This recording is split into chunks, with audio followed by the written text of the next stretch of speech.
कल मुझे मेजान बैंक की वजह से 1.5 लाख रुपए का नुकसान हो गया। ये नुकसान कैसे हुआ है आपको सारी डिटेल बताते हैं। जितने भी मेजान बैंक के यूजर्स हैं उन सबको पता होगा कि मेजान बैंक आजकल कितना जलील कर रहा है। ना तो मेजान बैंक की मोबाइल ऐप सही से काम करती है और ना ही इनका एटीएम सही से काम करता है। मेरे साथ जो हुआ है वो मैं आपको शुरू से बताता हूँ। आज से एक हफ्ता पहले मैं गाड़ी का काम करवा रहा था। गाड़ी का काम होने के बाद मुझे कुछ पेमेंट देनी थी मैकेनिक को, तो मैंने पहले ऐप से ट्राई किया। ऐप से मैं काफी देर ट्राई करता रहा लेकिन ऐप काम ही नहीं कर रही थी। 15-20 मिनट तक मैं कोशिश करता रहा लेकिन ऐप ने काम करने का नाम ही नहीं लिया। अब मैकेनिक मेरे सर पे बैठा हुआ और मैं परेशान, क्योंकि मेरे पास कैश नहीं थी, उसका बिल ज्यादा था तो मैंने ऐप से पेमेंट सेंड करनी थी। उसके बाद मैंने मैकेनिक को साथ लिया और मैं एटीएम पहुंच गया। मेजान बैंक के एटीएम के बाहर एक लंबी लाइन लगी हुई थी। घंटे बाद मेरी कोई बारी आई। जब अंदर गया तो एटीएम भी काम नहीं कर रहा था। मैं बहुत परेशान हुआ।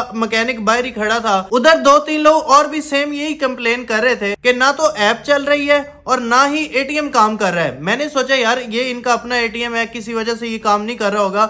मैं दूसरी ब्रांच गया, उधर भी एटीएम नहीं चला। फिर मैंने इनका छोड़ दिया। मैंने कहा यार हो सकता है मिजान का कोई मसला चल रहा हो। मैंने अलाइड बैंक का एटीएम यूज करने की कोशिश की।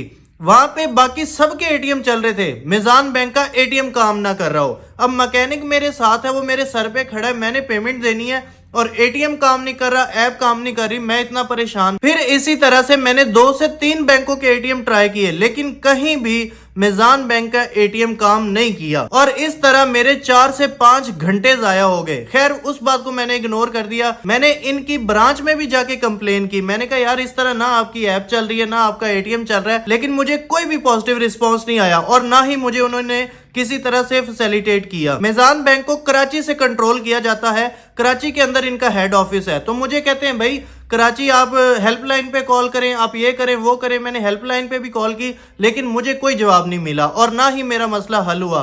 फिर मैंने अपने किसी दोस्त से पैसे पकड़ के उस मैकेनिक को दिए। ये तो थी एक हफ्ते पहले की बात। अब मैं आपको बताता हूँ कल संडे की बात। कल संडे 16 नवंबर को मैंने अपनी गाड़ी की फाइल लेनी थी। मैं लाहौर से शोरकोट गया 6 घंटे का सफर करके अपनी फाइल लेने। मेरे अकाउंट में पैसे थे तो मैंने सोचा वहीं पे मैं पेमेंट करके अपनी फाइल ले लूंगा। मैंने उन्हें 1.5 लाख रुपए सेंड किया लेकिन वो अमाउंट मेरे अकाउंट से भी कट गई और उनको भी ना पहुंची। अब वो बंदे, जैसे मैकेनिक मेरे सर पे बैठा था, उधर फिर शोरूम वाले मेरे सर पे बैठे थे।